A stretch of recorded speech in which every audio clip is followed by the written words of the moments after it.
How's it going, everybody? Good morning, ladies and gentlemen. Thank you all for attending our hiring webinar for the Bureau of Land Management Nevada's fire program. So we've got a lot of exciting information for you all today. We'll be hearing from different subject matter experts from the different disciplines in fire and the programs in the state, as well as representatives from the different districts to talk about their spot here in beautiful Nevada. So my name is Roman Hux. I'm an assistant engine captain here on the Carson City District. I'm currently detailed as one of our recruitment specialists, and I've had the privilege of working for the Bureau of Land Management here in Nevada for the last 7 years now. And it's the best career change I could have made, and we're all extremely excited to share some opportunities that we have for you here in this wonderful state that we call home. So if you guys have any questions throughout the presentations or anything, feel free to ask them in the chat, and we'll do our best to go ahead and get to them throughout the presentation and during our Q&A question or portions. We also ask that if you are interested in applying, that you visit nevadafireinfo.org. From there, you can see the different jobs that are available. You can connect with a recruiter that can help you throughout the entire application process. And yeah, thanks again for everybody that's able to attend. So we're going to go ahead and get started with one of our subject matter experts, where his name is Chris Weaver, and he's part of the engine program. So Chris, off to you. Hey, good morning. My name is Chris Weaver. I'm an engine captain here at the Carson City District BLM. Just finished up my 15th year in fire. I started with the BLM in Wyoming in 2008. Spent 5 seasons there before moving to Twin Falls, Idaho, where I worked for the Forest Service on an interagency hotshot crew for 4 seasons. Started as a career seasonal in Nevada in 2017 as an engine operator with the Elko District BLM. 2018 became an engine captain there, and was an engine captain there 2018, 2019 before moving up to the Boise District BLM for 2 seasons. The 2022 season was my first season with the Carson City District BLM. I was really excited to make the return to Nevada, and yeah, it's been great. So I just wanted to quickly touch on the basics of engine programs and what it's like to be on an engine. There's a lot of opportunity that comes along with being part of an engine, both with the BLM and in Nevada. We strive to ensure that we build a really good foundation. So I would encourage anyone that's new into fire to take at least 1 to 2 seasons, if not 3 or 4, to be on an engine, to build a strong foundation. And we'll help try and make sure you get those opportunities, whether it's with aviation, crews, or heavy equipment, whatever you might be, dispatch, anything else you might be interested in. We really strive to make sure that our folks are, getting those opportunities to explore those other avenues within fire. Day in the life with an engine program, you'll start at the station. We'll do what we call preventative maintenance checks on the trucks to make sure everything's ready to go for the day. Our pump and engine are running properly. And then we'll start our physical training. We'll PT for anywhere from 1 to 2 hours. That can include running, hiking, weight training, and really helps build a strong foundation, both physically and as a cohesive team. From there, we'll begin, either training through the day or any kind of projects we may have around the station. From the moment you show up to work, you're available for initial attacks. So we're always ready to go for any new fires that might come up. When we get called to a fire, we'll respond. And, generally in Nevada, it's going to be what we call mobile attack, where we're moving alongside, outside the engine, spraying water from the hoses and using hand tools to try and help stop the fire. Sometimes we'll use firing devices like drip torches and fusees to burn out either in front or behind the engine, if that makes sense. And yeah, initial attack on an engine is really, really fun. Allows for a lot of opportunities to learn and get that that fire behavior experience that a lot of folks want to get. Other things you might do on an engine would be mop up, where we're trying to help secure the line that's been put in to make sure the fire doesn't move. And so, it can just really depend on the fire and the opportunity, but there's a lot of fun to be had on a BLM engine in Nevada. Other than that, we want to make sure that our equipment's up and running every day, and that we ensure that the crew's ready and available. So, we do ask a lot of our folks through the summer in terms of, working anywhere from 8 to 12 hours a day in station or 16 hours on a fire, and anywhere from 6 to 20 days in a row. But we want to make sure that that work-life balance is emphasized as well. So yeah, that's my quick sum up of life on an engine in Nevada. And please ask any question, I'd be happy to answer. Thanks, Roman. Back to you. Hey, thank you for that, Chris. We really appreciate you stepping in and talking about the engines that we have here in the state of Nevada. If you guys have any questions for Chris or for anybody throughout this call, feel free to drop them in the chat. And like I said, we'll get to them during our question and answer portion. Next, we will be moving over and going to Chase Manus with Hot Shots and Hand Crews.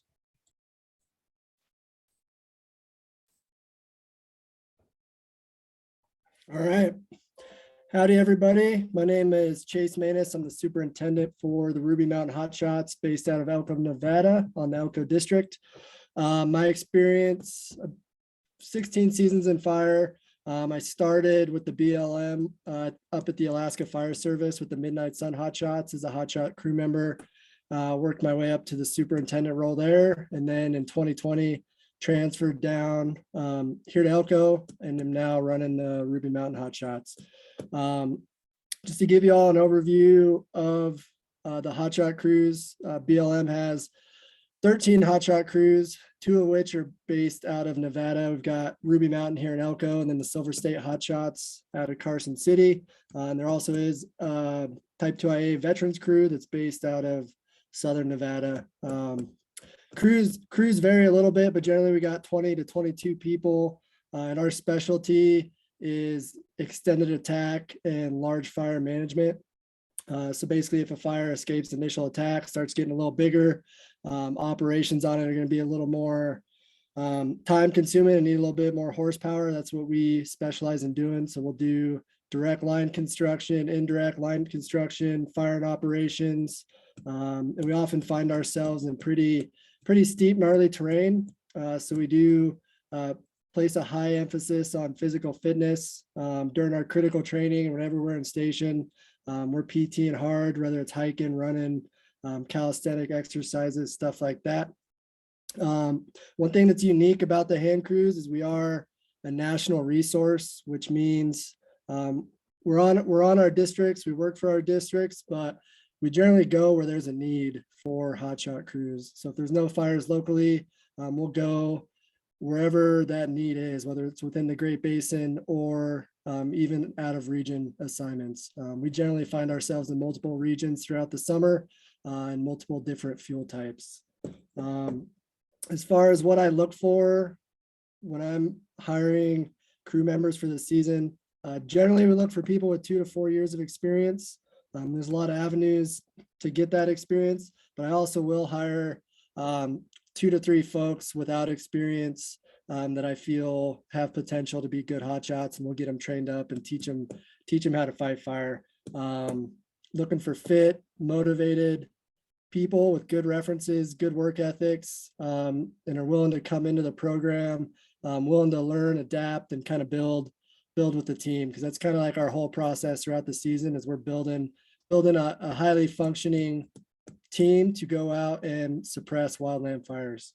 And for me, I think the best part for me and why I've been a hotshot so long is just the team environment. We've got a group of 20 to 22 super motivated humans, and the amount of work and good that we can do when everybody's kind of chasing that common goal has always impressed me, and it still does impress me to this day. And that's kind of why I'm here and why I've done it and why I would recommend it to anybody who's interested.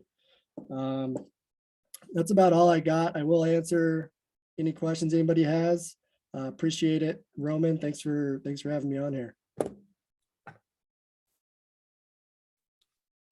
Absolutely, Chase. We appreciate you being here and taking over that hotshot hand crew portion for us. Like I said, if you guys have any questions, feel free to drop them in the chat. Next, we are going to be going to dispatch with Mike Brown. Hello, everybody. My name is Mike Brown. I'm the Assistant Dispatch Center Manager for Ely Interagency Communications Center. a little about me. I started my fire career when I was 18, right after high school, working on a hand crew in Idaho. Was there for about 12 years and then started looking for other aspects of fire within the organization. And that's when I really pursued a career in dispatch.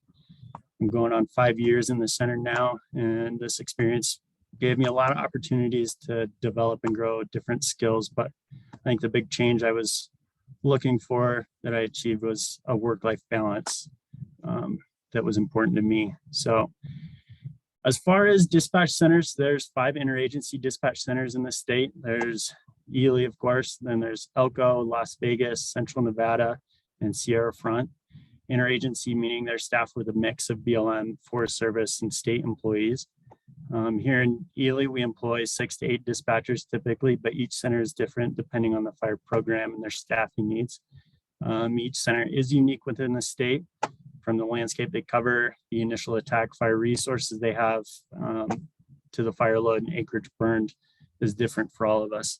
Some stats for my dispatch zone, for example, we have a zone covering 13 plus million acres that we have IDA responsibility for. And we have a responsibility for all the agencies within the zone. So that's the BLM, the Forest Service, and the state, but also the Bureau of Indian Affairs, the National Park Service, and the local counties.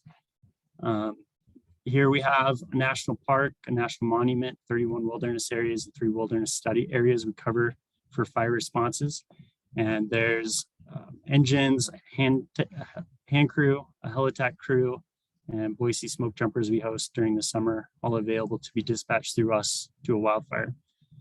And then as far as the season goes, we took action on 116 fires and burned just shy of 16,000 acres. So then it's like a day in the life of a dispatcher. Here in the center, it kind of varies between time of year and fire activity, kind of what's going on, but the main duties include, answering the phone calls and talking on the radio. We read the weather, and then track district employees and fire employees as they go out in the field, checking in and out. We status resources so we can send them to a fire, take fire reports from the public, the county dispatches, and then coordinate a fire response once the fire report came into us. Then we continue to support fire suppression and coordinate the movement with fire management and other dispatch centers just to get firefighters what they need. And that could be anything from engines, equipment, hand crews, cash supplies, whatever it is. Dispatch is there to help and support through that entire incident. So I would be happy to have anyone that applies to work in the dispatch center. All that's required on the job application for an entry-level job is just general work experience with some basic computer skills and general office work. We do use a lot of computer programs in the dispatch center, so it can be a pretty fast-paced and dynamic environment during the heart of fire season, but it's a lot of fun. You get to meet a lot of great people. Here, a typical fire season for us is about April through September. We do have housing available here, and then we will get you on the job training, so don't be worried if you don't know, what dispatch is really like, how to do the job, with no prior knowledge. We'll teach you everything you need to know. All you guys have to do is just apply. Job announcements come out soon, so if you need any help or have any questions that come up in the future, please feel free to reach out to myself or any of the other dispatch centers, and we'd be happy to help however we can. So with that, I'll stick around to answer any questions, but I'll turn it back over to Roman. Thanks, everyone. Hey, Mike, appreciate your input and for you talking about dispatch. I apologize, folks. It seems like we're having a little bit of issues with the chat. If you do have any questions, feel free to hit the raise hand button and we will do our best to get to those. Next, after dispatch, we are going to be going to we're going to be going to fuels with Talon Donati. Yeah, my name's Talon Donati. I'm currently the fire management specialist, fuels operations coordinator for the Battle Mountain District. My primary job is working to implement all the fuels plans that we have between the planning shop and the operations shop. I currently supervise the Reese River Fuels crew and 3 fuels techs. A little bit about myself. 22 years in fire, 19 of them were with the Forest Service, 3 now with the BLM. I worked in 3 different regions on 4 different forests and now for 2 different BLM districts. Worked on Helitact, worked on hand crews, worked on engines. What I like the most about the BLM is it's got a very proactive approach to land management with a very diverse amount of different types of projects, especially in the fuels shop. The fuels program, it's a one-stop shop for diversity in what you'll do from day to day. Really, there's so much stuff going on. You got to be a jack of all trades, masters of all. Projects can range from fuels reductions, cutting and thinning, mowing strips along the highway, to wildlife improvements for sage grouse, the pinyon jay, looking at range improvements to try to make ranging allotments better, removing invasive species, trying to bring back a better condition class, as well as hydrology and timber. We look at doing riparian restorations and kind of utilizing fuels treatments to help better the landscape. We utilize all approaches. We use mechanical mastication for juniper removal. We cut and pile by hand with chainsaws and just people. We also look at aerial seeding, broadcast seeding, drill seeding, trying to get more of the vegetation we want to see in the sites, as well as herbicide application to remove invasive species. We also use prescribed fire, you name it, in meeting restoration plan objectives. We'll use just about anything that we can to try to make the landscape better. Our summers are primarily spent planning for our winter fuels projects and supporting fire operations. So we're helping support the local IA, putting people on the seats for the engines, trying to get them out on the hand crew, while still trying to meet our winter objectives of implementation. Yeah, you can work in equipment, you can work on the engines, you can do just about anything in fuels, but it can range from working with equipment and contractors implementing the projects. We repair suppression actions from the summer. We work on monitoring for our upcoming projects, make sure we've got ground truth, and then determining whether or not we were successful in our prior projects. We also track the fuels conditions to help determine the fire danger rating that determines staffing levels and the resources that we'll use during the summer. We also work really close with our cooperators in the other disciplines within the district and the state, just kind of plan those projects, implement those projects. We stay busy year round, regardless of how busy the fire season is. So if you're looking for fast pace and a lot of stuff to do, the fuel shop is really, regardless how the fire season is, the fuel shop is always busy. Looking at our positions, they can range all the way from entry level all the way to the program manager. An entry level position can expect staff, both fire and fuels. Primary duties are going to be, working on our fuels reduction projects, cutting timber, operating tractors for mowing fuel breaks, a mix of anything. And then during the summer, yeah, they can expect the staff initial attack and support hand crews and Helitac on off unit assignments. The real benefit, I think, of fuels is it's an ability to get your foot in the door with federal employment while also working towards a specialized position. We've got fire archaeologists, we have fire ecologists, we have fire range and timber all within our fuel shop. So any college student that's really looking to get that degree in any of those fields, they can get their foot in the door, get firefighter retirement, and still be able to work towards that specialized degree that they're doing. It really makes you a jack of all trades, and it's a great opportunity. With that, I'm going to be here to ask questions. Fuel shop is a real, it's a lot of stuff going on. So if there's any questions, feel free to reach out and ask. Back to you, Roman. Hey, thank you for that, Talon. Appreciate it. And it does look like our chat is now working. So if you have questions, feel free to toss them in there and we will get to them during our question and answer section. After fuels, we're going to be going to aviation and the airbase side of things with Joseph Miller. Hey, thanks, Roman. So hello, everybody. My name's Joe Miller. I'm the aviation manager here in Las Vegas, Nevada right now with Southern Nevada District BLM. Just finishing up my 14th year of fighting fire with BLM. I originally started down in Phoenix, did a little bit of everything, engines, hell attack, worked on hand crews. I've had some great opportunities over the years, and I've got to go and fight fire in some really cool places. After doing that as a seasonal for a while, I decided this was a job I wanted to do as a career. You know, it was no longer just a job for me. I loved every day. I loved the people I worked with. So I took a job with Winnemucca District as an engine captain.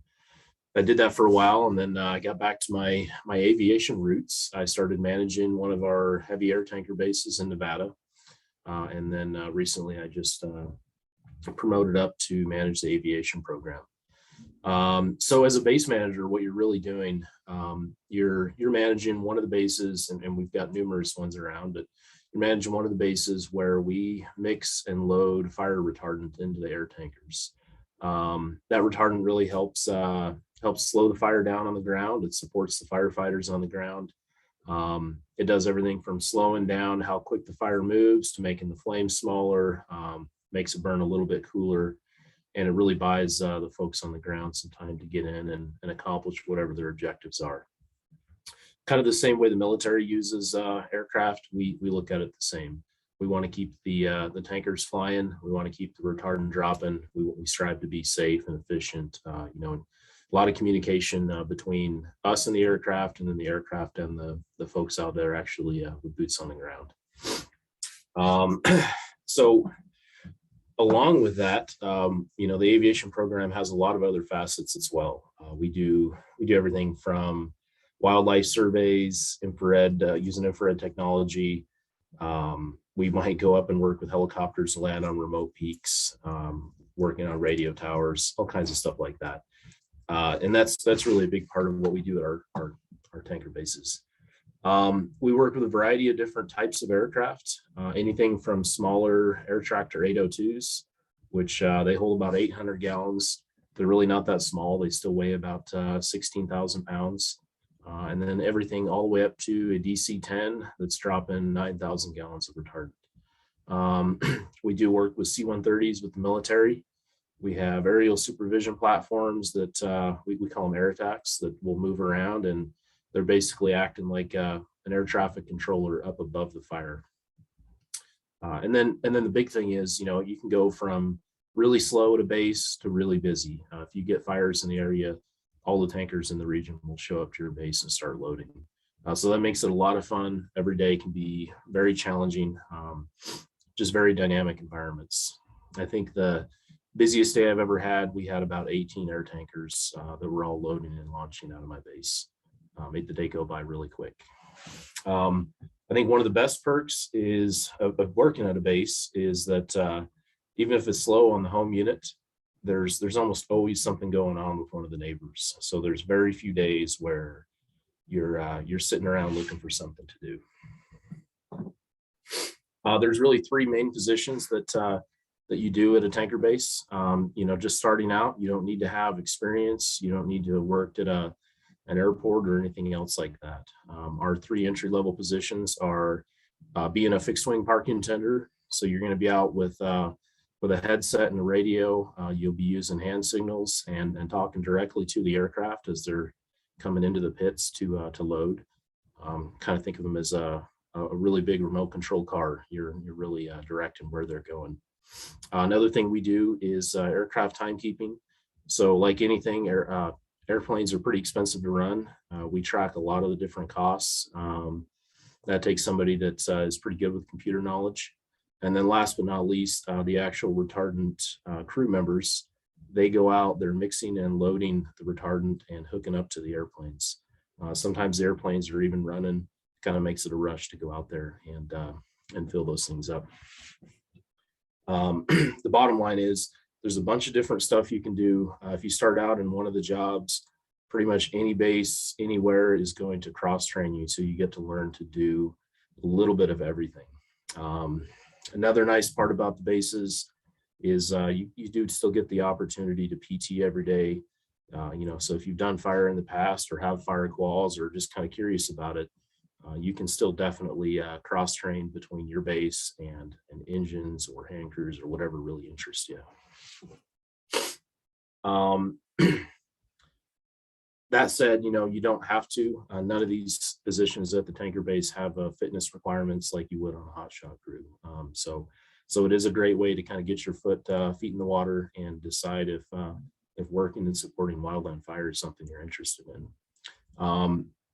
I really like the way that I get to work with people from all over the world in my job. I might see somebody that flies in from Louisiana or Arkansas or Texas in the morning, and then by afternoon have a Canadian or Australian pilot that shows up at my base.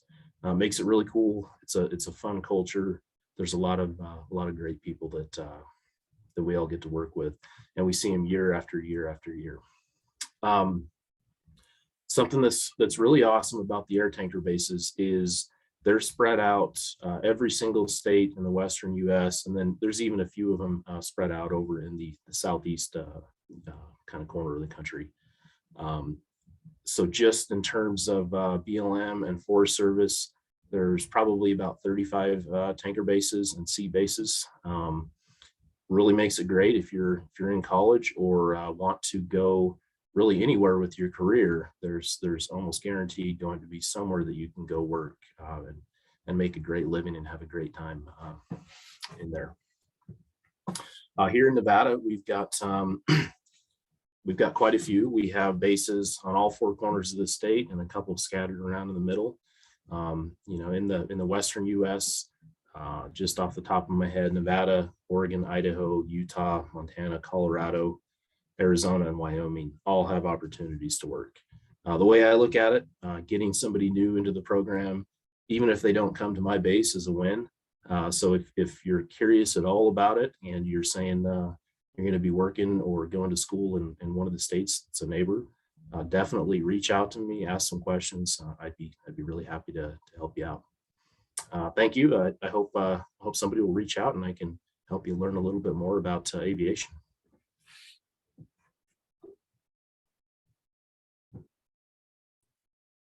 Hey, thank you, Joe. I appreciate that. So I see that we're getting a lot of questions in the chat and I really appreciate it. We will be getting to those in our question and answer portion once we are done with all of our subject matter experts that could answer some of these questions when they speak. Next, we are going to stick with the aviation trend and we will be going to Helitech, which is Ian McQuarrie. Hello, everyone. My name's Ian McQuarrie. I'm the new crew supervisor with Las Vegas Helitech. I have 19 fire seasons in Nevada. I started working in Helitech in Nevada in 2007, and I came to Las Vegas in 2016. So the background for Helitech operations in Nevada is we found that smaller, high-performance helicopters are most effective. They can land in smaller landing areas, and they can land at elevation. So last week I was with a helicopter that landed on Mount Charleston, just west of Las Vegas at 12,000 feet. So for people, we found that works out best in Nevada Helitech is motivated, in shape, proactive people that are smart and can adapt to situations quickly. Nevada Helitech crews train their seasonals as much or more than any program I've ever worked with. We expect a lot out of our people, but we have a great time while we do it. So one of the advantages of working on a helicopter crew is both aviation and wildland fire are really cool groups of people to be in and interesting. And it's great to be in those cross sections to get to do both of them together. So we have 3 Helitech crews in Nevada. So we have Las Vegas, Elko, and Ely. And there are 18 Helitech BLM programs in the lower 48 and a couple more in Alaska. There's also several Forest Service crews out there. So when you apply for a Helitech role position, you have to have 1 previous year of wildland fire experience to apply. Exemptions can be made if there's relevant information, like you worked with helicopters in the military. So the day of the life of the seasonal for Helitech varies a lot. So we'll show up, we'll make sure our gear is ready to fight fire. We call that being initial attack ready. After that, we'll PT. And after that, the day is really open. We can have training days, but we're always ready for rapid response initial attack. That's getting to the fire as quickly as possible to put it out as small as we can. So we'll have days where we're not sure if we're going to get a fire, and then we could be traveling to another state a couple hours later. So there's a lot of travel required with this job, and it's exciting because you don't know what you're going to get. So we found that a helicopter rapid initial attack is really effective in Nevada, getting to the grass fires that Nevada produces quickly and putting them out quickly is a great job for a helicopter. It's really great to be paired up with other motivated, in shape people and work towards a goal. So it's a great job. We enjoy it a lot, and we always look forward to the next year people that are new to get them trained up and show them what we're able to accomplish. So we are on the road the majority of our fire season. And so one of the things when you apply to think about your needs are you willing to travel? Because we are on the road a lot. So our seasonal jobs are out right now, and they're going to be out till November 15th. And I'll be around if there are any questions about Helitac that I can answer for you guys. It's back to you, Roman. Awesome. Thank you for all that information, Ian. We really appreciate having you here. Next, we're going to be going to our equipment, which is going to be Troy Dotson. And thank you all for your questions in the chat, and we will be answering them during our question and answer portion again.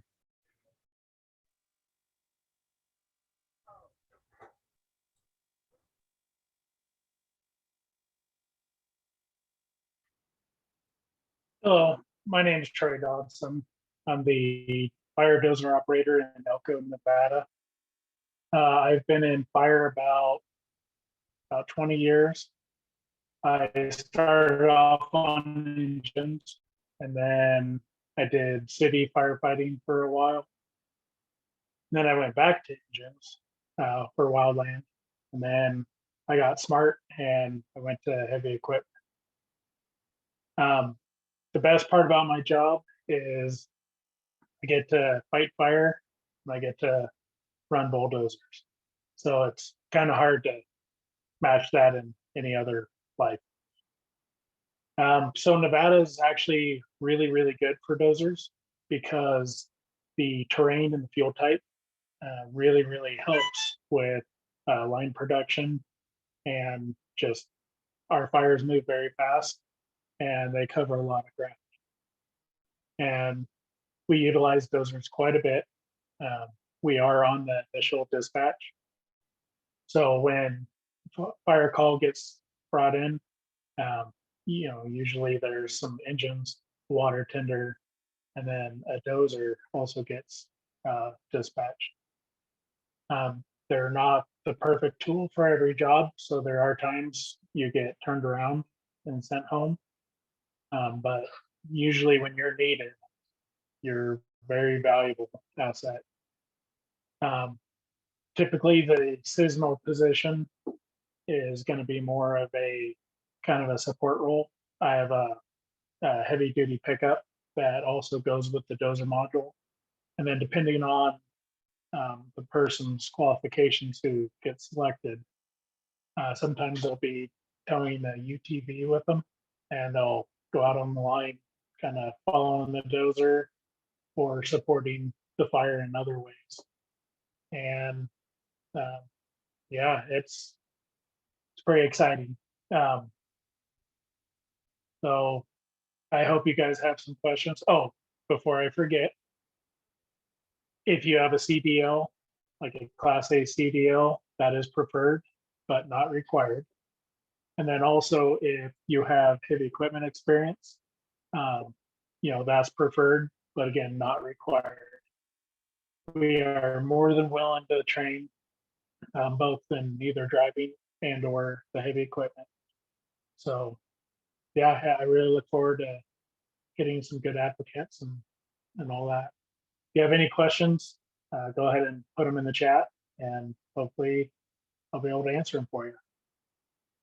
Back to you. Hey, thank you for that, Troy. We know we rely on our dozers pretty heavily here in the state of Nevada, as well as our water tenders that you guys work hand in hand with. Next, we are going to be going to our cash and support with Miranda Stone.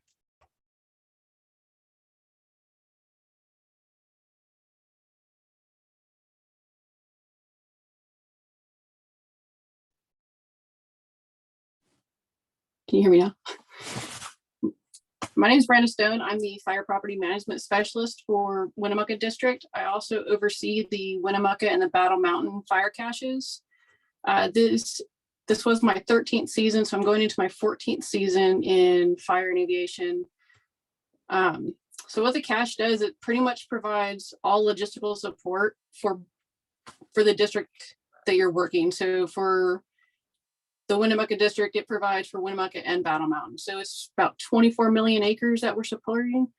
And what it is you're giving all the supplies and the needs for the boots on the ground to keep them going, keep them aggressively fighting the fire, whether it be tools, hose, food, water, whatever their needs is for fighting the fire on the ground. We support 12 engines, 3 dozers, and 2 water tenders in Winnemucca. For Battle Mountain, we support 5 engines, 2 dozers, and a water tender. Working in the cache is a great way to get like entry level in and see if working fire is for you. We offer a lot of cross training. I myself am a fully qualified ENOP, which is an engine operator. I'm also engine boss trainee, and it's just given a lot of opportunity. You can go into dispatch, you can go into aviation. It just kind of gets you where you have your foot in the door. Or if you want to continue in the cache and support the boots on the ground, that's great. There's PT opportunities while working in the cache. The schedule kind of goes hand in hand with fire season. So we run, typically we work the 9-hour day.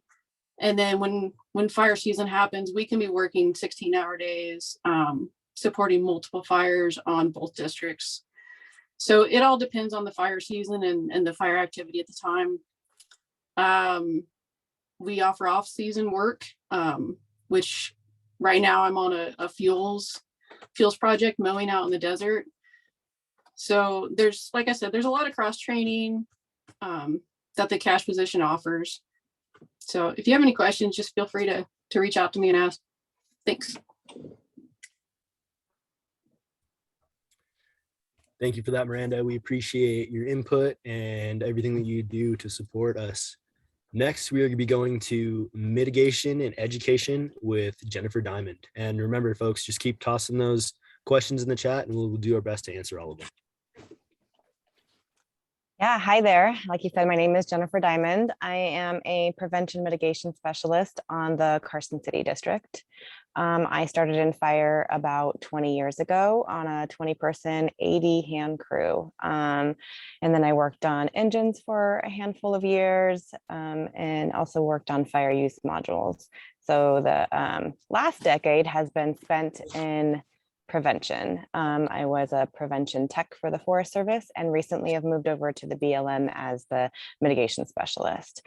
So my job is to focus on preventing unwanted human-caused wildland fires.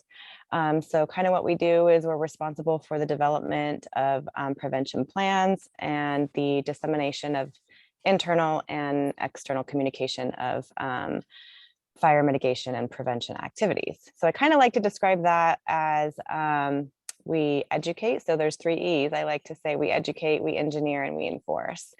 So what I mean by educate is we create awareness of the fire problem and provide information as needed. We educate the public on our causes and how we can prevent them, and how to be aware on high alert days like red flag warning days and fire restrictions. We also attend and organize public awareness activities and programs. So we do things like attend safety events or just community events such as the balloon races would be one example. We also attend or organize visits to schools from preschool to high school levels. We also work with homeowners in the community to become more fire adapted and create defensible space. And we also like to work alongside the Fields program and be able to share the projects that the Fields program has going on.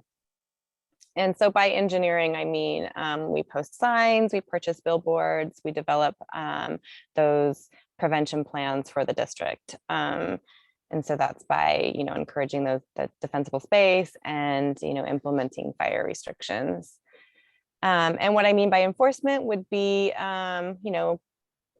implementing those fire restrictions, fire investigations as well. So we have to investigate fires to know what the causes are and to know where we should focus our efforts and just exactly what the human causes are. So we can identify and analyze different occurrences and let the public know by either signing or doing social media videos or just addressing that in our plan. Also, we work with internal and external partners, such as like the public affairs department internally or law enforcement or recreation. And we also work with our external partners, meaning like other fire departments and other federal, local, state agencies as well. And then the news media as well to get our messages out. Also, that's kind of why I like my daily job, right? That's the daily job. It can be all of those things in one day. So there's a lot going on.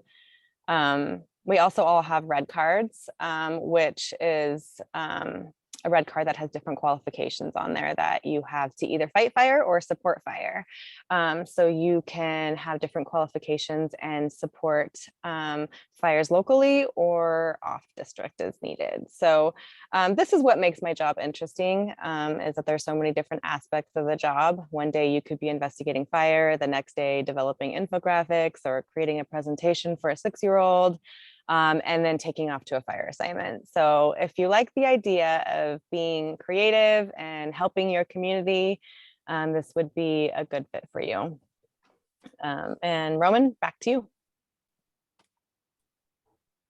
Right on. Thank you for all the information, Jen. So that concludes our subject matter expert portion of the chat that we're having today. Now we're going to go ahead and answer some of the questions that we might have. So first, we're going to kick one over to Chase Manus, and that's going to be, what are the physical fitness requirements that are required to be a hotshot and to be in this job in general?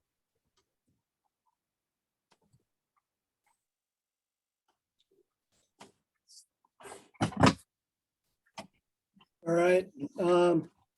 PT requirements, as hotshots, it's like we're trying to come into the season as fit as possible. And one thing I tell our folks, like, really it's almost like a lifestyle. So like physical fitness, even though you work seasonally, you can't get done with fire season and just hang out and not be active all winter and then come back and be successful. It's kind of like a lifestyle change. Myself and all the people, all the overhead underneath me and the crew members, it's like in the off season, like we're already training for the next season. We do the BLM Physical Fitness Challenge the first day of every season that the crew comes on, which is a 1.5 mile run timed, and then push-ups, pull-ups, and sit-ups, all 3 minutes without breaking form. And it's kind of like an internal competitive challenge. It's like we don't hire based off of those PT numbers by any means, but it does get everybody PTing in the off season and kind of working towards a common goal. Cause like our overall goal is everybody to show up as fit as possible to start the season. It's like, we're not trying to, when we start the season, it's like, we want everybody at like a, reasonably close. Like we're not here to like get people in shape. We expect them to show up in shape. So we're in a position we can get stronger and get better as a crew. You know what I mean? So I'd be happy if you wanted to reach out to me direct, you can just look me up, or we can put it in the chat and I can give you more specifics. But I will say, during our critical training or whenever we're in station, generally our PTs are runs, usually 3 to 7 miles, usually pace around 7:30, 7:45, just depends on how the crew's doing as a whole. And then we do hikes, which are usually over 1,000-foot elevation gain. We're always carrying our fire gear, so that's 45 to 65 pounds, depending on what we're carrying. Don't do a whole lot of heavy weightlifting. Like most of the workouts we do are running, hiking, or excuse me, calisthenics, push-ups, pull-ups, planks, stuff like that. And like I said, if you, I'll put my information in the chat here, and then you can reach out direct and we can get more specifics. But that's just the broad overview, the PT side of things. Thanks, Roman. Awesome. Thank you for that, Chase. Have a few more questions for our folks. And the next one is going to be going to Chris Weaver. And that is, how long will I be away from home at any given time? Hey, thanks, Roman. Yeah, it's really going to depend, especially on an engine. If you go on a off-district assignment with travel, it can be anywhere from 16 days, 2 days travel each side plus 14 days on an assignment. If you get extended, you would end up doing 21 days on an assignment plus travel. So in that case, you could be looking at up to 25 days. That's pretty rare though for engines to end up extending like that and doing that long of an assignment, unless you go somewhere really far away. In terms of on district, most of our fires, especially in this grass and sage component, are going to be 1 to 7 days, and you'll generally return unless you go to another fire from there. On district, we try not to have people work more than 13 days in a row, but at most you would work 21 days in a row. But generally, if you're on district, you're able to come home throughout that time and have like one night at home, but you may be working 21 days straight.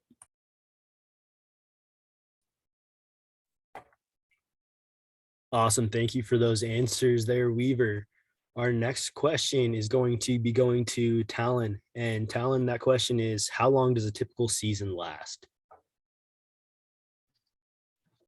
Yeah, typical season for, I think, both fuel and fires would be that typical summer months, about 5 months between May and early October. One of the perks especially with the fuels targets we're trying to beat, is any of the folks that are trying to want to work longer, we can extend them. We still have some of our temps still working. In fact, we're going to be keeping a couple of them on through a good chunk of the winter. That also goes over into the operations folks. So any of the heavy equipment folks, any of the engine folks, if they're willing to work, we can work them through a good chunk of the winter. Back to you, Roman. Right on. Thank you for that. Had a question that is like, what is the first step to becoming a base firefighter for a station? And I think one of your best bets is going to be to go to nevadafireinfo.org and reach out. There's a section in there where you can contact a recruiter. You can set up a time to speak with someone like me, someone like Weaver, and we have folks all over the state that are going to be there just to help you learn how to get into fire and help with the entire process of applying and getting that first fire job. Also, we had another question about, do I need a red card in order to get a fire job? Fortunately, you do not need to be red carded to get a job with us. We will go through and work you through the entire process to go ahead and get you red carded. I think one of my favorite questions that I've seen in this chat is, what job lets me kick it with Smokey? Fortunately, we're all get to kick it with Smokey at times. Prevention, I think, is going to be one of your best bets, though, because they are going to be going to a lot of events and doing a lot of outreach programs to talk about what's happening in fire, about preventing fire. And so that would be a good opportunity to be around and hang out with Smokey. So another question we had was, do we have positions for just equipment operators, for water, fuel, and truck tenders, and excavator operator? So I'm going to kick that off to Troy Dodson.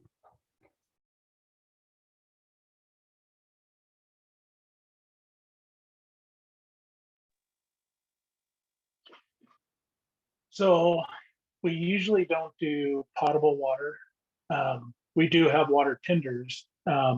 Winnemucca also has it's a little over 6,000 gallon water tanker that you pull behind a semi. I'm not sure if they're staffing that or if it's kind of a call when needed. But I do know that Battle Mountain has a water tender, which is non-potable water. And that's for fire support. And then, so for fuel trucks, the dozer chase has fuel for the heavy equipment. And then kind of in the shoulder seasons, we end up having, and I just got word that Winnemucca has 2 water tenders. So there's 2 positions there. So kind of in the early spring and kind of this time of year, we will kind of help with road work, dozer line rehab, things like that. So sometimes you're driving a tractor mowing, sometimes you're pulling the seed drill, fixing dozer line with the dozer. Sometimes you're out fixing roads or culverts or getting people unstuck. So there is kind of a more than just driving around type of deal. So hope that answers the question. Thank you for that, Troy. We appreciate it. So like he said, there are multiple water tender positions available throughout the state that can go ahead and help out our fire engines and support the process with putting that fire out by adding additional water where there's not necessarily a water source. Let me see here if we have any more questions that need to be answered right at this moment. It is looking like we should be all right. Now we're going to go to Joseph Bronson, who is our HR specialist, and he will be answering a few questions and talking about the process of getting hired and some of the positions that are available for us. All right. Thank you, Roman. So as you said, my name is Joe Bronson. I'm a human resources staffing and recruitment specialist here at the Nevada State Office. A little about me. I was a wildland firefighter for a little over 10 years, temp seasonal, worked my way up over those 10 years to a permanent full-time engine captain. The vast majority of my time was with BLM right here in Nevada on the Carson City District. I transitioned from fire to the human resources department about 2.5 years ago. I'm the primary fire and aviation state recruitment coordinator for all career seasonal and permanent full-time positions. I basically work hand in hand with state fire management, NIFC, the National Interagency Fire Center, and all of our state hiring managers across all 6 of our districts to prioritize positions and get those recruitment efforts rolling so you guys can see those jobs get posted on USA Jobs. Primarily, we have 3 different types of appointments for our fire program here in Nevada.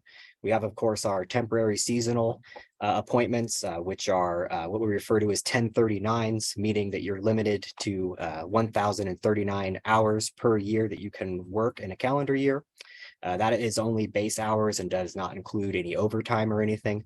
We also have permanent full-time positions for our engine captains and other positions above those. And then we have our career seasonal, also referred to as permanent seasonal positions.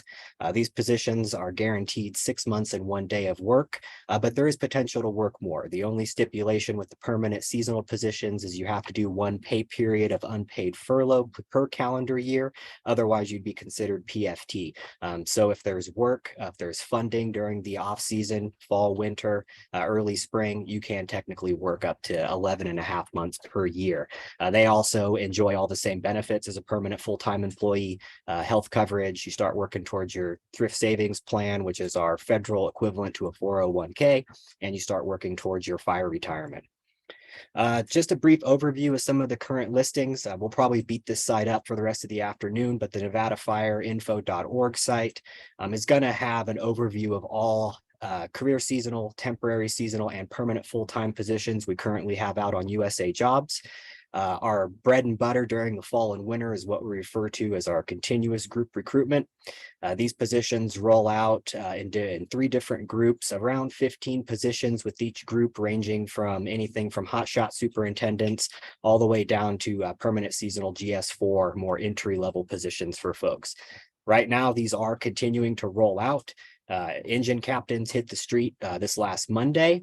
Our 6-7 GS 6-7 positions for kind of our squad bosses, dispatch positions will be coming out next Monday on 10/31, and then that'll be followed up on 11/7 with our GS 4-5 and our lead GS 6 positions. About 3 or 4 weeks after that last group comes out, we will roll out round 2, and these positions will be advertised again. So you'll see them out on the street anywhere from now all the way up to middle of February. So if you miss out on a chance with this first round, we will have rounds 2 and 3 following up. These announcements are advertised using our direct hire authority, which are open to the public, and anyone meeting minimum qualifications for these positions are referred to the hiring managers for consideration. So that's just a brief overview of some of the stuff we have going on right now, some of our position types. I wanted to briefly touch bases on some common application errors that people may not get considered for positions they applied for, and some of just the general, do's and don'ts for your applications and your resumes. So really not reading thoroughly the job opportunity announcement, looking at what the minimum qualifications are, whether it's general or specialized experience, or if there's education substitutions. Another common error is not marking down all of your preferred duty locations. So if you apply for a job and only select Reno, you can only get consideration for that one duty location. So make sure when filling out your applications that you're selecting all of the duty locations you wish to have to be considered for. Another common mistake is not double checking the documents portion of your application. So when you apply for a job on USA Jobs, then you click on one of our Department of the Interior BLM jobs, it takes you to an interior specific link.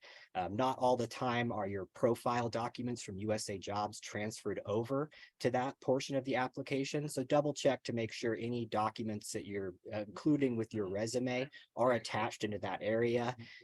There are specific, titles for documents. If you put something in the wrong place, it's not a big deal. We will still get the document and we can correct that title for you on the back end on our side.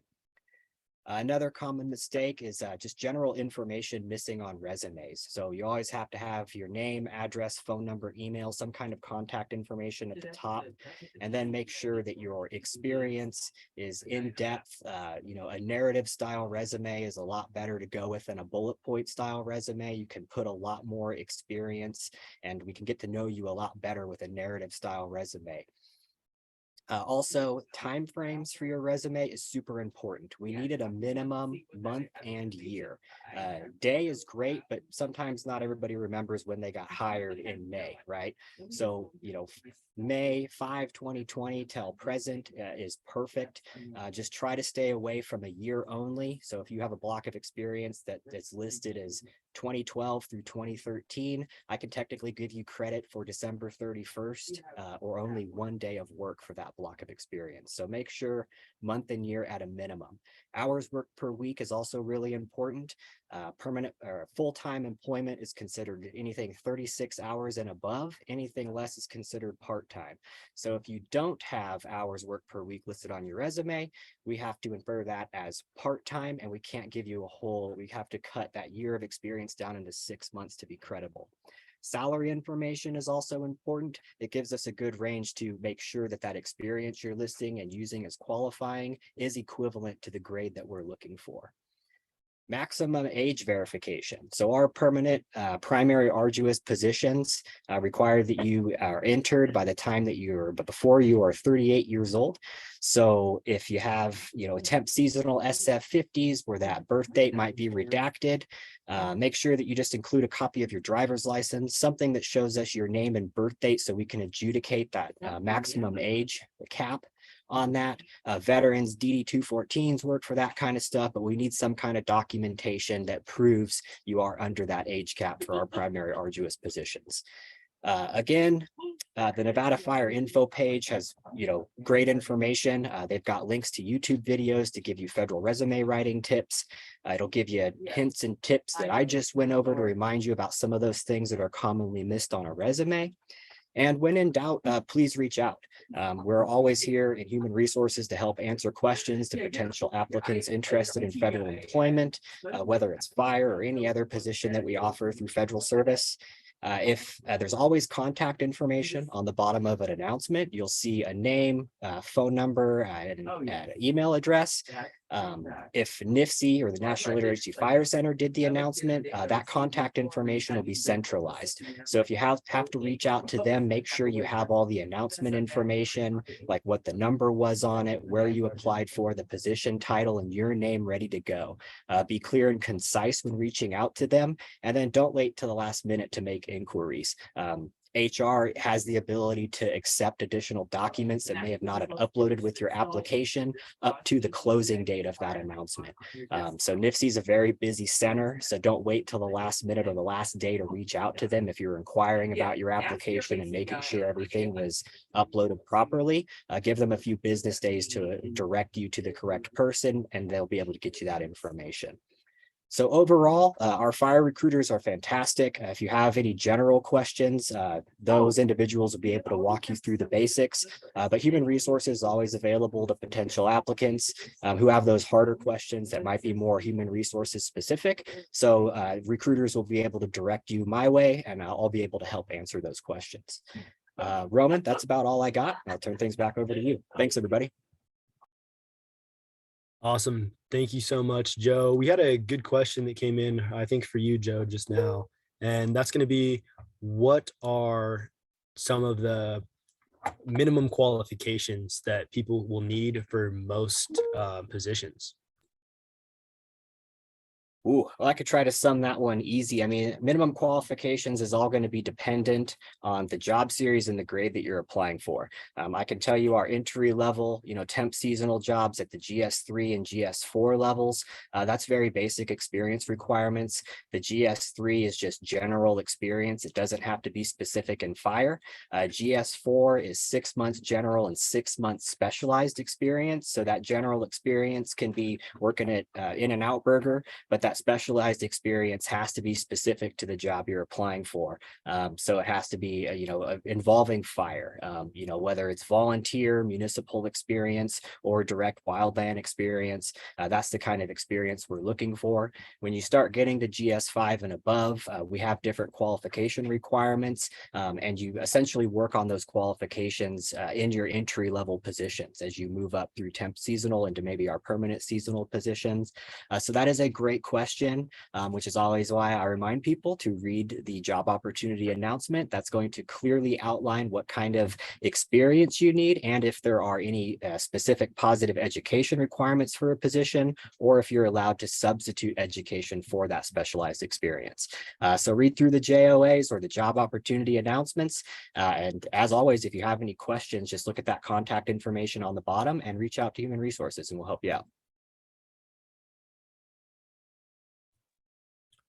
Awesome. Thank you so much for that, Joe. So now at this point, we're going to go ahead and move on to our district highlights. We will have another section here shortly for question and answers as well, but we're going to go ahead and get started with that.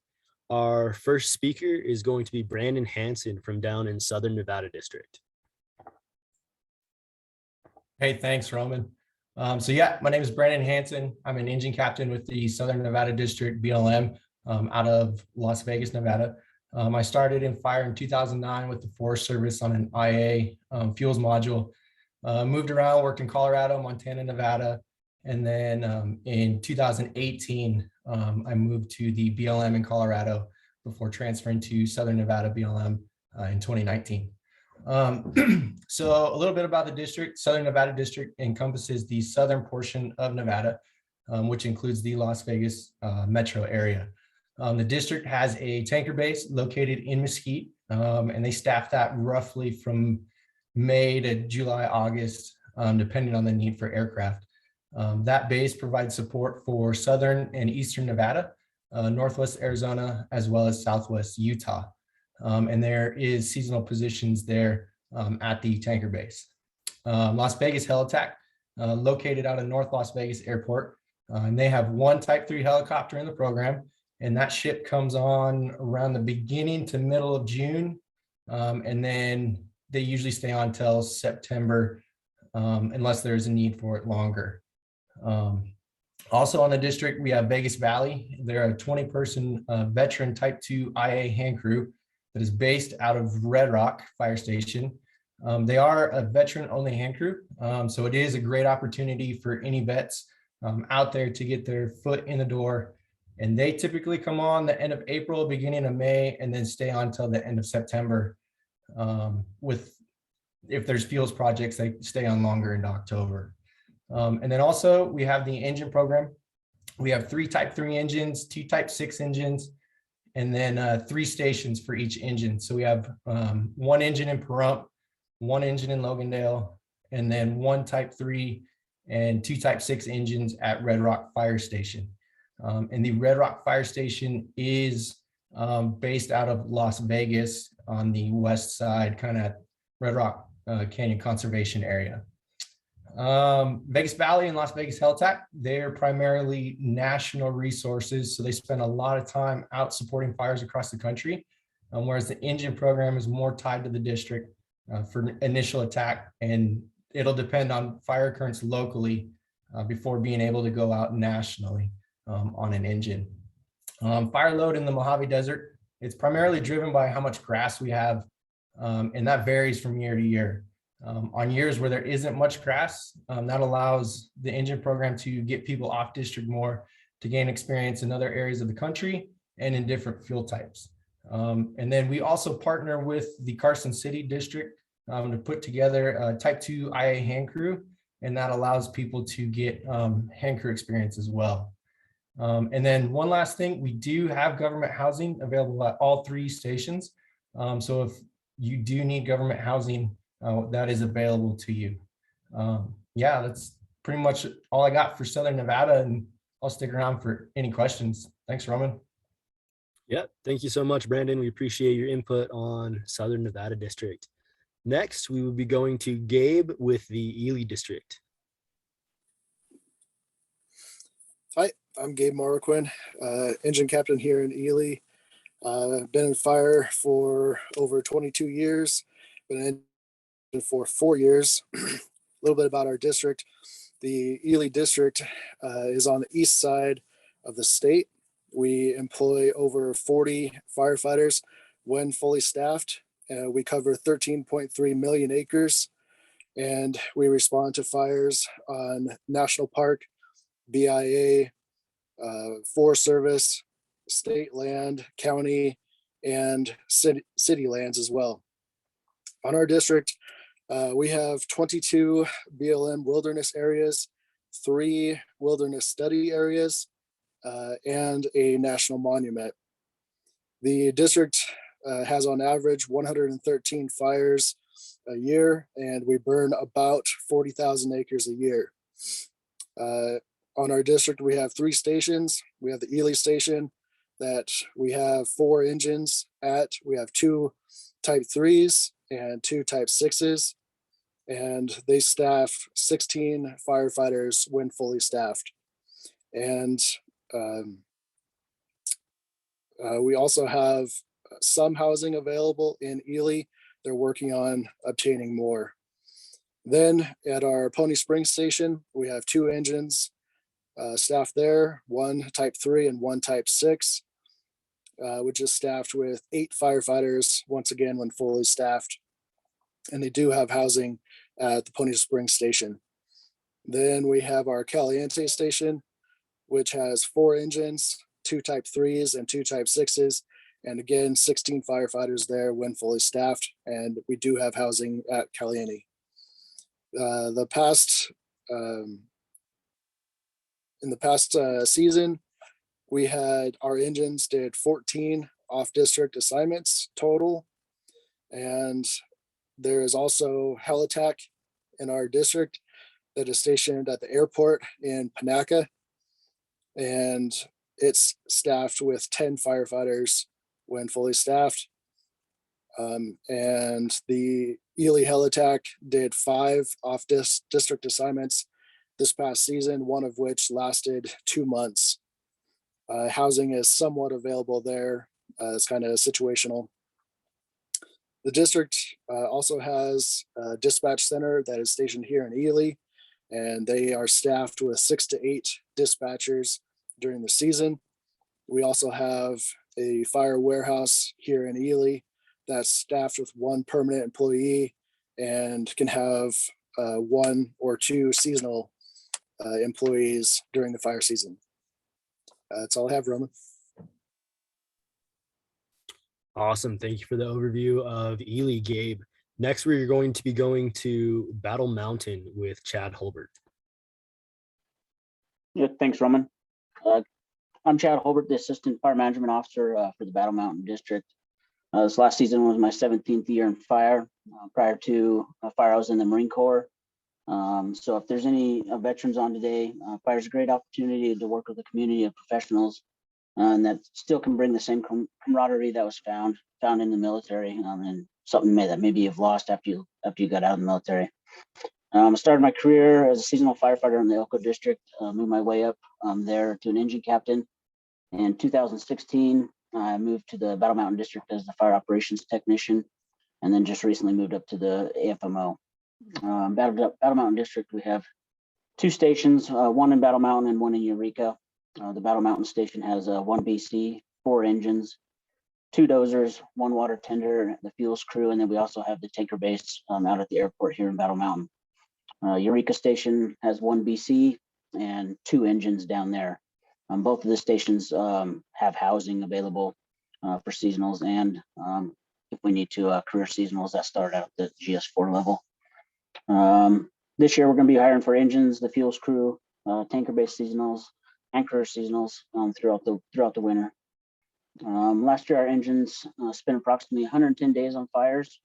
The fuels crew spent about 112 days on fires, with the majority of those being off district, working with the Elko District on their E&A program and getting our folks opportunities to go out with crews. Being a district that is a limited number of resources, only having 6 engines, I feel it gives great opportunity for everybody to get more IA fires. Due to that, in the summertime, we're normally the minimum response to a fire is going to be 3 engines.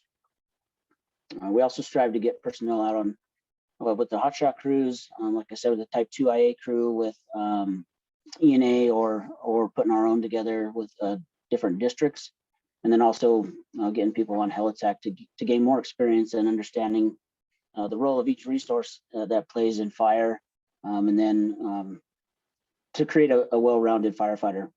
We have heavy equipment, pretty big heavy equipment program here. We have 2 dozers, we've got a masticator, a new Fecon masticator, and then a skid steer. So there's opportunities to work on those or around those as well. The tanker base is great here. We got, if you're wanting to be on not wanting to be on the fire line or unsure, but still want to get involved in wildland fire, tanker base is a great option. I think Joe Miller earlier had touched on that. And then if you do feel that you're more want to be on the line, we can get you the training needed, and you can switch to engines or get that experience even when you're at the tanker base. Let's see. And then we try to strive to get everybody the training. With it being a smaller district, the training opportunities that we do have, there's less competition or greater chance of getting into classes locally here, and as well as off district with other districts. For our fields program, provides the opportunity to work with fire, while still specializing in things like ecology, biology, archaeology, and post-fire restoration. We do have the 8 to 10 person fuels initial attack module. Gives us the opportunity to do both fire suppression and fuels treatment work. The crew normally does fuels projects in the fall, winter, spring, and then the majority of the summer they'll be out on fire assignments or on fires on district. Working around specialized equipment training opportunities with the equipment tractor the motors, the pecans, skid steer, and the excavator in the wintertime. So, if you do have desires to move into the heavy equipment role, the wintertime fall projects is a great opportunity that is available here because we do have those resources. And then last, Battle Mountain District, it's a great opportunity for career advancement as well as gaining experience outside of fire with fuels in the winter. And with the smaller program, for the last years, we've been able to secure work for seasonals out until usually the end of October. It's not guaranteed, but it's a good possibility. And the career seasonal employees doing that fuels work are able to work the majority of the winter if they wanted to, except for the mandatory days off that they have to have every year. And then currently, we have our fields crew seasonal firefighting job is out and advertised on USA Jobs. That's GS 3, 4, and 5s, and it's going to be closing around November 15th. That's all I got. Thanks, Roman. Thanks for joining us, Chad. We appreciate it. Next, we will be going to the Elko district with Britton McNeil.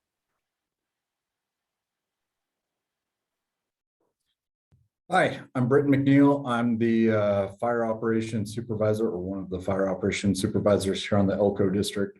The Elko district is the northeast corner of Nevada, and we border Idaho and Utah, with Battle Mountain to our west and then the Ely district to our south. A little bit about myself. I've been in fire for 15 years now. Started out on a volunteer department my last year or senior year of college. From there, I became a part-timer with the structure department, which had a lot of wildland urban interface. I realized that I preferred that wildland urban interface, plus I was teaching at the time. So I then jumped over to Washington Department of Natural Resources and was on a hand crew there, and then for a year, and then on the engine side. In 2014, I started with the BLM and here in Nevada for Elko District as an engine captain. And then in 2022, this year, I officially became the FOS for the East Zone, which would be the Wells side of our district.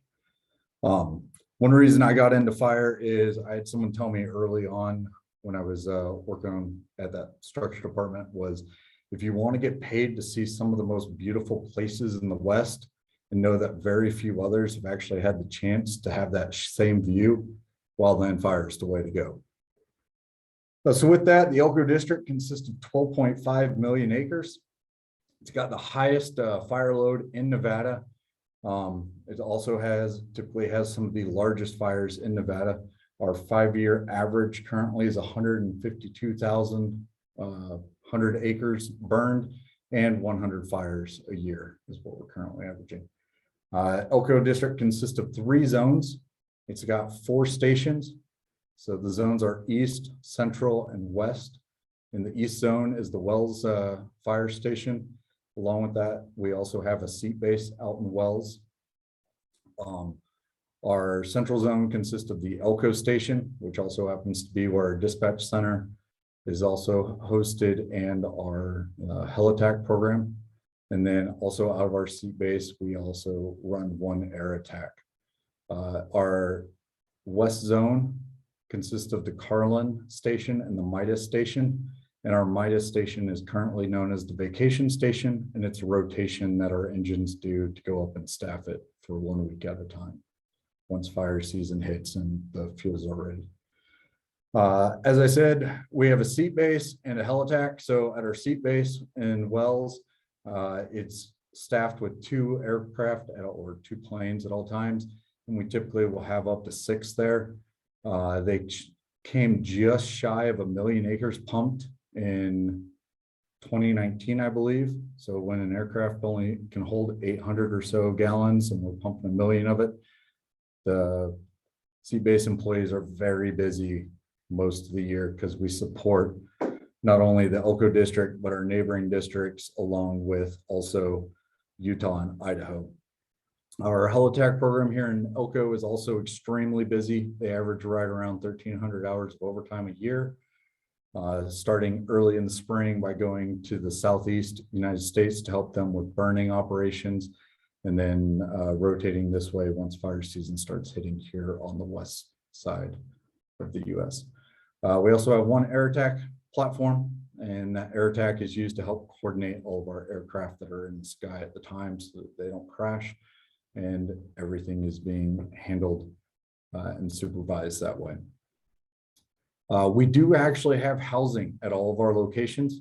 All 4 of the stations have barracks of some sort, and then along with our barracks, we also have we'll rent either hotel rooms or apartments in Elko to help supplement. Also in our out of Elko, we have a type 1 hand crew. That's the Ruby Mountain Hotshots. And then we also have an AD hand crew, which is a type 2 IA hand crew. And with that hand crew, the overhead is actually BLM, either career seasonal or temp seasonal employees. And we fill 3 to 4 temp seasonal employees off of that. And then the crew boss position potentially will be coming open this year. So look for that. We do have a very active fuels program. With that active fuels program and the amount of fires that we have, it pretty much promises or guarantees that our career seasonal employees, those that are guaranteed at least 6 months in a day, can actually work almost year round if they want, with just a handful of, that pay period or 2 off that's required, unless they want more time off during the winter, like some of our employees do. With that, we have a very busy interagency dispatch center, and our dispatch center does have multiple vacancies at the entry-level dispatcher position that we're going to be flying here. We've got a fairly robust prevention mitigation education program going on, where we do prevention events. They do a lot of mitigation education, and education also involves going in and working with the schools, especially elementary schools, to start teaching it at that younger age. So if you're interested in that, reach out to them. And then our engine program does a lot of work with that education side and helping put on some of those events. We have a fire warehouse here at the Elko station. It's also one of our local caches. And so we do have a position that should be flying a temp seasonal, and that's going to be a warehouse worker position. And then again, that AD program. So with that, we do have the hand crew. Also on our AD program, we have the camp crew. And our camp crew is great for people that are, under 18, and older than 16. So between 16 and 18, or you can do it later, but we have this camp crew, and it's kind of get you a step into the fire side. Do you like fire? Do you want to get into fire, but are you younger and you can't actually be a wildland firefighter at the time? And so with that, the camp crew is there to help support and provide the logistics and bodies that are needed to run our fire camps, which can become small cities very quickly, depending on the size of that fire. And so those personnel are extremely important too. And it gives you that great experience, and you'll make way more money on the camp crew than you probably would working at your local Dairy Queen or Burger King. With that, I will be around. If you've got any questions, let me know. Oh, sorry. And one other thing, we do have 2 dozers, as Troy mentioned earlier, that are here. And with that, the 2 support vehicles that's are with our dozers. So if you've got any questions, let me know. And back to you, Roman. Hey, thank you so much for stepping in, Britton. We really appreciate you being here and giving us the overview of Elko District.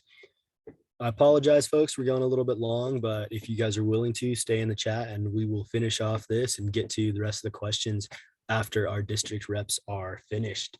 So next, we get to go to Winnemucca District with Donovan Walker. Good afternoon, everybody. It's good to be here with you and appreciate the opportunity to talk a little bit about the Winnemucca District. Again, my name is Donovan Walker. I'm the Interagency Fire Management Officer for the Winnemucca District BLM and also the Santa Rosa Ranger District for the Humboldt-Toiyabe National Forest here in Northern Nevada Local Ranger District. Started my career in 1994 in the Southwest, working for the Forest Service, working engines, hot shots, crews, helitac, really all these different positions that many of you on this call are looking at right now and getting that first start.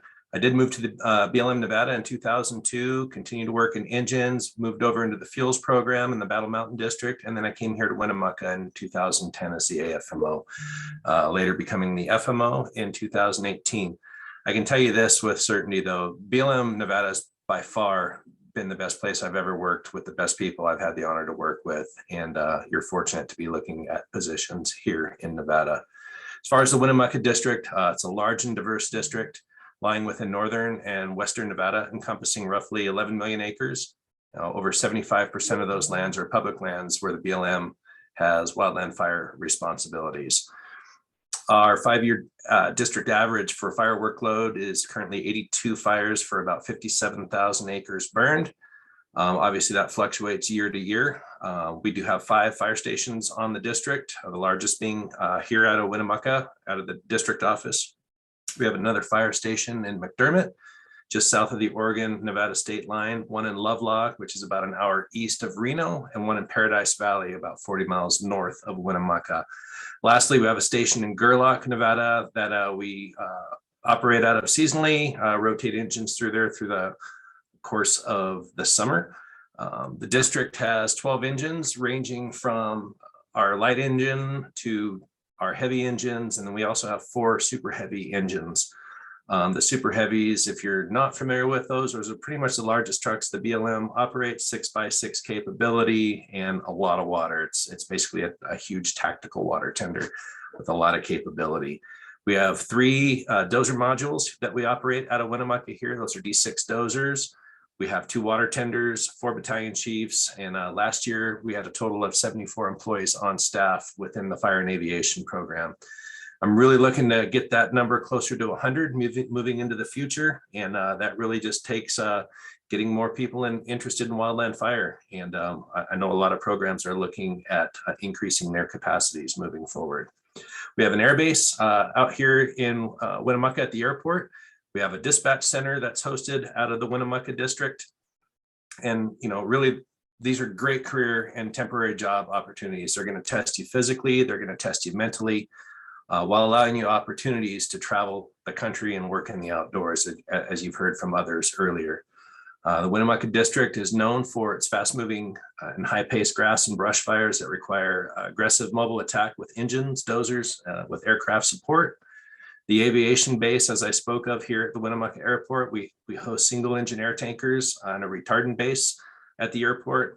We also will host through the course of summer helicopters, helitack crews, smoke jumpers, aerial supervision aircraft, as you heard. They come from other parts of the country when we have workload in the north, and we're just kind of centrally located here. So it's just a good place to work out of. The Central Nevada Dispatch Center, as I said, hosted here. Co-located at the airport, several positions there we're trying to recruit for. The dispatch centers they're just integral to our success on the ground in any of the fire programs that's before, during, and after wildland fire incidents. Same with our fire cache, looking for folks there. Basically being able to provide all the support, logistical support, supplies needed to be successful fire operations on the ground, supporting our firefighters. Our program integrates all aspects of fire management, from fire suppression to aviation to a rigorous and growing and highly successful fuels management program here in Winnemucca, constantly increasing our capacity to accomplish good work on the ground in the hazardous fuels realm, wildland urban interface, restoration of burned lands, you name it, it's a busy program. Our fire education mitigation program also strong here. We're looking at adding some positions into that realm, being able to provide solid investigation on fires, to work with the publics, to work with our communities, to do more programs in schools and outreach to get that message out to try and reduce unwanted wildfires that are human caused. So basically here on the district, we pride ourselves on being a close-knit organization, offers opportunity to grow and learn both personally and professionally. You're going to develop your knowledge, your skills and abilities within a top-notch interagency fire management program here and be provided many opportunities to further your fire career and development in BLM Nevada. I'm happy to take any questions. Again, I appreciate Roman the time to talk and sell the Winnemucca district here. Thank you. Hey, we appreciate that, Donovan. Great overview of Winnemucca and what it has to offer for folks. Next, we will be going to the Carson City District with Robert Hilfer. Yep. Good afternoon, Rob Hilfer. Like Roman said, I'm a fire operations technician or battalion chief for the Carson City District up in Cold Springs, and I'm also covering the Palomino Valley zone. Started fire in '98, did some fuel modeling and mapping with in conjunction with UNR and the Forest Service. 99 started on Silver State Hot Shots. Did that for 3 or 4 months and then switched out to the engines. Was a seasonal in 99 through 01. Got my operator job in 01. And by 2003, I had my own engine. So went through the system kind of quick and been learning still since. Stayed with the Carson City District as an engine captain through 2005, and then switched to the Forest Service in California, just over the hill in Truckee. And then last year in May of 2021, I came back detailed into the fire operations tech or battalion chief here in Cold Springs and got the job later in the year. Some stuff about the district. So Carson City District manages 4.7 million acres of BLM land in California and Nevada, as well as tribal trust lands and reservation lands for the Western Nevada Agency of the BIA. For fire suppression, we have roughly 6 million acres that we provide fire suppression to, and have a wide diversity and complexity on those lands. For the district, Carson City District's the west side of Nevada, kind of centrally located. Western part of the district runs along the east side of the Sierra Nevada range. We call that the Sierra Front. So runs north from Doyle, south to just south of Hawthorne. High complex area due to the amount of urban interface cooperators, and of course the structures and values at risk with that. The eastern part of our district runs from just north of Pyramid Lake, south and east along the western side of the Clan Alpine and Desatoya mountain range. It is closest to Austin, Nevada, and keep on running down south between Hawthorne and Tonopah. Fires out there usually less complex, but get a lot larger just due to the response time of getting resources out there. Complexity may not be as in the urban interface and structure wise, but we still have lots of issues with cultural and natural resource driven fires. Western half of the district, and especially up north, we do have a lot of human caused fires with the additional population in the area. Some quick stats for the Carson City District. Our 5-year average fires is about 50 fires per year, and we burn about 20,000 acres per year. Last year in 2022, the engine program, the engines averaged 3 to 5 off-district assignments per year. And these were either single resource with the Nevada Task Force or the Sierra Front Regulars. Silver State Hot Shots had 6 crew assignments and were committed for a total of 98 days over the summer. Both Stead Air Attack Base and Minden Dispatch stayed very busy with the local fires and supporting other fires. So Carson City District were broken into 3 basically fire suppression zones: Cold Springs, Palomino, and the southern zone of Carson zone. Cold Springs, which is the furthest probably north and northwest, has 2 stations, which is Cold Springs and Doyle. Doyle is staffed as needed by one of the engines out of here, out of Cold Springs. It's approximately 35 miles north of Cold Springs or Reno. That Doyle station is an interagency engine run by the California BLM, and it staffs a BLM engine, our engine as needed, a Forest Service engine, and other suppression modules, a dozer, and prevention. Cold Springs houses 3 Type 3 engines. We're just north of Reno on the California-Nevada border. A very active station. We have lots of mutual aid with both the Forest Service, our local cooperators, and very active and influent station. Have 1 engine captain open now, 2 GS4s or GS5s, as well as looking at up to 5 seasonals for 2023. Palomino zone is the Palomino Valley Station itself and Wadsworth. Wadsworth is a station just east of Reno, probably about 30 minutes in the Wadsworth-Fernley area. Staffed as needed with one of the Type 3 engines out of Palomino. Has a very active station with great access to the south side of the Pyramid Lake Reservation and our quickest resource out to any of the fires to the eastern part of our district. Palomino Valley, about 25-30 minutes just northeast of Reno, out towards Pyramid Lake. Really good active station, lots of cooperation, lots of coordination between the local Truckee Meadows Fire and the reservation, the Pyramid Lake Fire and Rescue out in that land. Palomino has barracks, and Doyle has 2 barrack spots to service the positions there.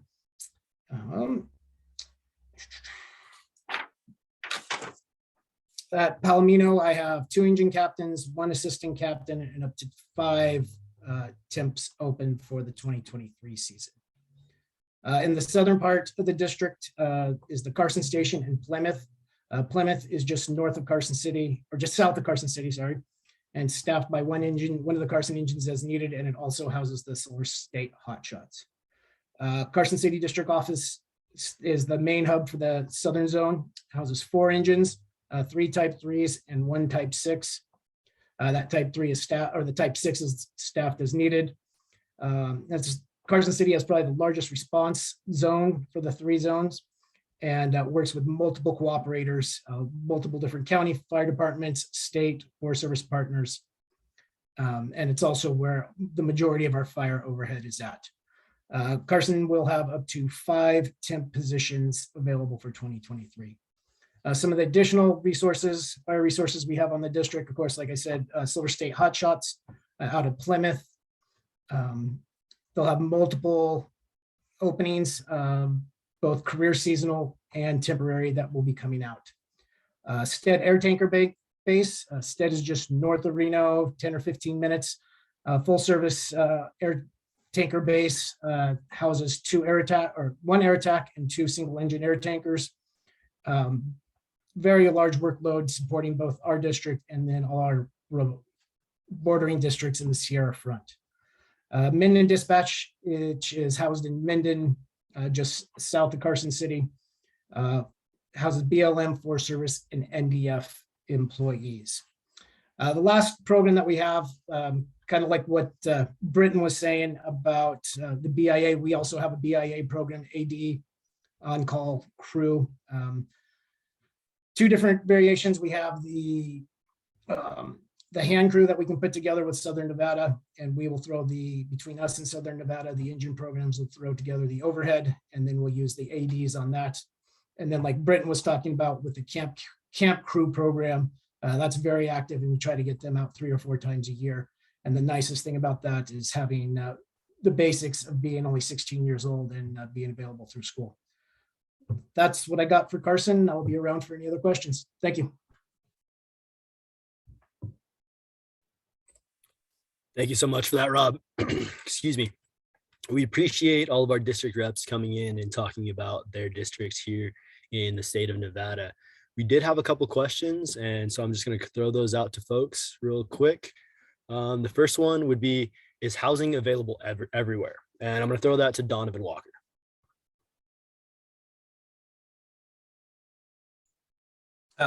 Thanks.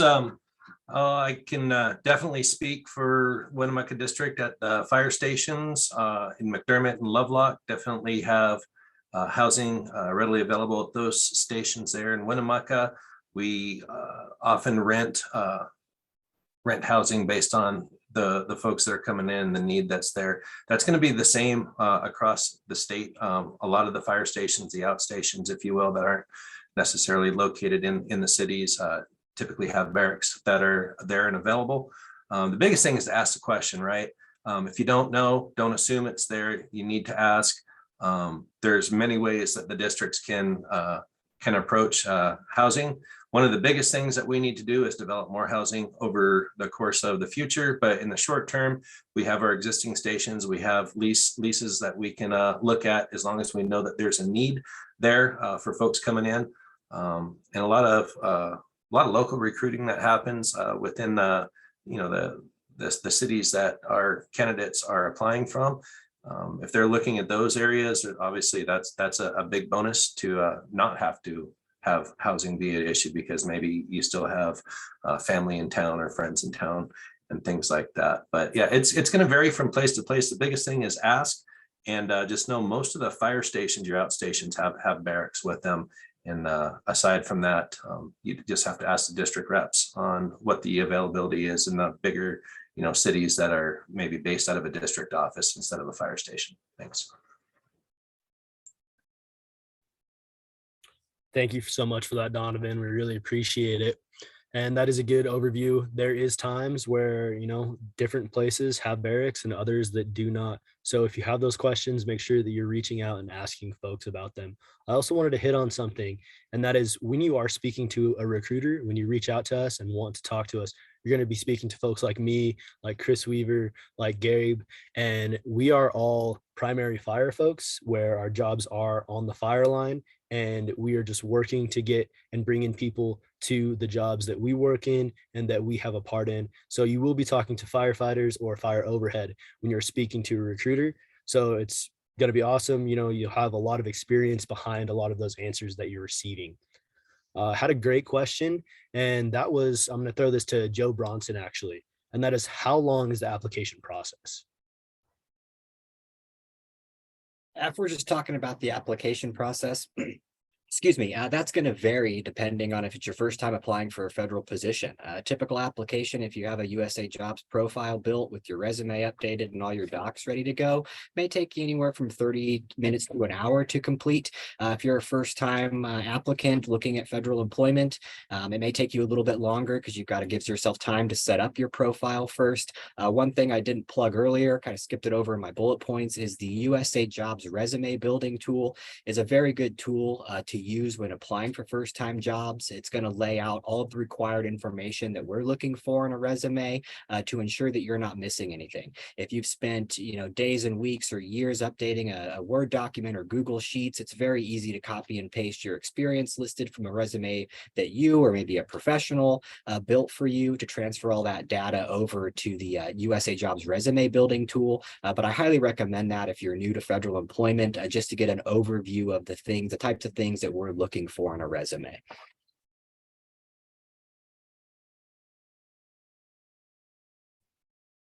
Awesome. Thank you, Joe. Another great question that came in is, what is the career ladder progression, and do I have to stay in one program or place to advance? I'm going to throw that question over to Gabe.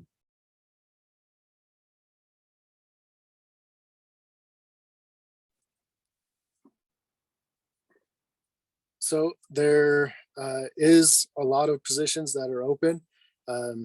You probably saw here on this webinar all of the different disciplines from be on engine or hotshot, heliTAC, dispatch, fuels, ESR.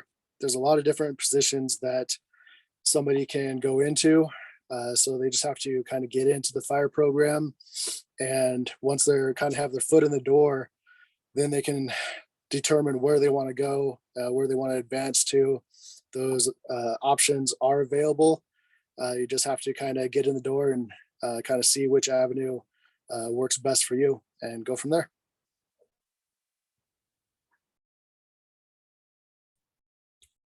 Awesome. Thank you, Gabe. And so like you said, there is a specific career ladder that you can follow, but you are allowed to jump around in those different disciplines, and many folks do. You can move up consistently throughout wherever you may be. Another great question that we had is, do I need to take any courses online before applying? And would that help my application? Now I'm going to throw that over to Chad Holbert. Thanks, Roman. Yeah, there's no classes particular that you have to have before you apply.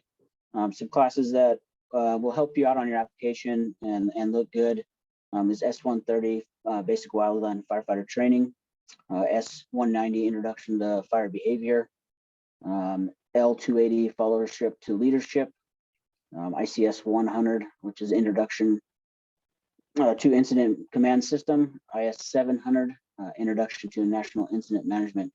And also, if you're going to school, and you want to make it a career, or you haven't decided yet, there is some requirements once you get higher up into GS11 and higher positions to have what we call the 401 classes, the 24 credits from, say, university in biological sciences, agricultural, natural resource management, chemistry, or other related disciplines. And with that, it'd be kind of a combination of your education and your experience at that point if you didn't have a full degree. But as far as needing any training to start out as a seasonal, nope. All that will be provided, prior to you starting or right when you start. Thank you, Roman. Right on, absolutely. Thank you so much, Chad. Another question came out is how do you reach out to us? And what we would like for folks to do is to go to nevadafireinfo.org, go ahead and register to speak to your recruiter. Like I said, you'll be speaking to somebody like myself or Chris Weaver or Gabe that's on here that can answer a lot of these questions, connect you with the districts that can answer those questions for you, and just really fill you in. And like I said, work with you through your resume, work with you through the entire application process. So that way we can get you a job here. I think that basically handles it for most of the questions that we have. If you guys have any more, feel free to reach out to us on nevadafireinfo.org. You can get a hold of me. You can get a hold of any of our recruiters there, schedule a time so that we can answer any extra questions that you have. Last but not least, I would like to kick this off and send it over to Brock Eulig.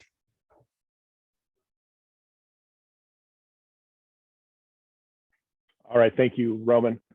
I just wanted to thank everybody for taking the time to either be here through this entire webinar or be listening to the recording afterwards.